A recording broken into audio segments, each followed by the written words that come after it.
جب قائد اعظم بیمار تھے، ٹی بی 3rd stage کو پہنچی ہوئی تھی، بستر مرگ پر تھے، ہمارے ہوتے تھے میو ہاسپٹل میں ٹی بی کے جو پروفیسر تھے ٹیوبرکلوز ڈیزیز کے، ریاض علی شاہ، ان کی ڈائری میں انہوں نے ایک واقعہ لکھا ہے قائد اعظم کے بارے میں، وہ ذرا آپ سن لیجیے۔ میں اس کو چھاپ کے لے آتا لیکن پہلے خیال نہیں آیا تاکہ آپ کے پاس بھی یہ رہ جاتا۔ وہ لکھتے ہیں، میرے لیے یہ بات حیرت کا باعث تھی کہ لاہور سے زیارت تک کا سفر طے کر کے میں شدید بیماری میں مبتلا قائد اعظم کے کمرے میں داخل ہوا تو اس کے باوجود کہ وہ بانی پاکستان انتہائی کمزور ہو چکے تھے اور ان کا جسم کمبل میں لپٹا ہوا تھا، انہوں نے اپنا ہاتھ باہر نکالتے ہوئے مجھ سے نہایت گرم جوشی سے مصافحہ کیا اور پوچھا، آپ کو راستے میں کوئی تکلیف تو نہیں ہوئی؟ مرض الموت میں مبتلا اس عظیم انسان کے اخلاق، تواضع اور انکساری کی یہ اچھوتی مثال تھی۔ حالانکہ مجھ سے ہاتھ ملانے اور مزاج پرسی کرنے ہی سے وہ ہانپنے لگے تھے اور بعد میں کئی منٹ تک انہیں آنکھیں بند کیے لیٹے رہنا پڑا تھا۔ ایک بار ہم خوف زدہ تھے کہ خون اور تھوک وغیرہ کی تحقیق کے جو نتائج سامنے آئے ہیں انہیں قائد اعظم کا کیسے پہنچائیں۔ انہوں نے از خود ہماری پریشانی محسوس کر لی اور بولے، آپ جو کچھ کہنا چاہتے ہیں کھل کر بیان کریں، کیونکہ بیماری کی نوعیت معلوم ہونے کے بعد میں آپ سے زیادہ تعاون کر سکوں گا۔ گھبرائیں نہیں، میں موت سے نہیں ڈرتا، کیونکہ موت کو بہرحال آنا ہے، البتہ اگر آپ کے پیشے کے اصول راستے میں حائل ہیں تو میں آپ کو مجبور نہیں کروں گا۔ بر صغیر کے مسلمانوں کو ایک آزاد وطن سے روشناس کرانے والے قائد اعظم کا خدا پر ایمان اور اصولوں پر یقین ہمارے لیے خوشگوار حیرت کا باعث تھا۔ قائد اعظم بظاہر ان معنوں میں مذہبی رہنما نہ تھے جن معنوں میں ہم عام طور پر مذہبی رہنما کا لفظ استعمال کرتے ہیں، لیکن مذہب پر ان کا یقین کامل تھا۔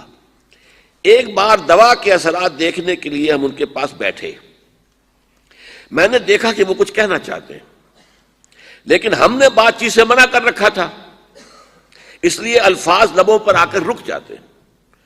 اس ذاتی کشمکش سے نجات دلانے کے لیے ہم نے خود انہیں دعوت دی تو وہ بولے، اب یہ الفاظ ہے جس کے لیے میں نے یہ سارا پس منظر آپ کو سنایا۔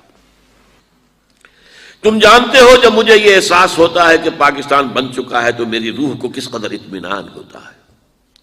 یہ مشکل کام تھا اور میں اکیلا اسے کبھی نہ کر سکتا تھا۔ میرا ایمان ہے کہ یہ رسول خدا کا روحانی فیض ہے کہ پاکستان وجود میں آیا صلی اللہ علیہ وسلم۔ اب یہ پاکستانیوں کا فرض ہے کہ وہ اسے خلافت راشدہ کا نمونہ بنائیں تاکہ خدا اپنا وعدہ پورا کرے اور مسلمانوں کو زمین کی بادشاہت دے۔ سارا میری گفتگو کا جو ہے مواد اس میں موجود ہے۔ زمین پر بادشاہت مسلمانوں کو اللہ تعالیٰ عطا فرمائے اگر پاکستان میں خلافت راشدہ کا نظام قائم کر دیا جائے۔ پاکستان میں سب کچھ ہے، اس کی پہاڑیوں، ریگستانوں اور میدانوں میں نباتات بھی ہیں اور معدنیات بھی، انہیں تسخیر کرنا پاکستانی قوم کا فرض ہے۔ قوم نیک نیتی، دیانت داری، اچھے اعمال اور نظم و ضبط سے بنتی ہیں اور اخلاقی برائیوں، منافقت، زر پرستی اور خود پسندی سے تباہ ہو جاتی ہے۔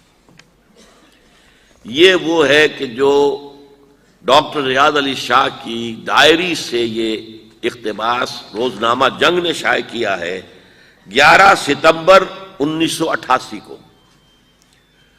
11 ستمبر 1948 کو قائد اعظم کا انتقال ہوا، تو گویا کہ 40ویں برسی پر، قائد اعظم کی 40ویں برسی 11 ستمبر سن 88 کو جو خاص کو ایشو شائع ہوا ہوگا اس میں یہ واقعہ شائع کیا گیا، جو پھر ہم نے وہاں سے لے کر ندائے خلافت کے کور پر شائع کیا تھا، سرورق پر۔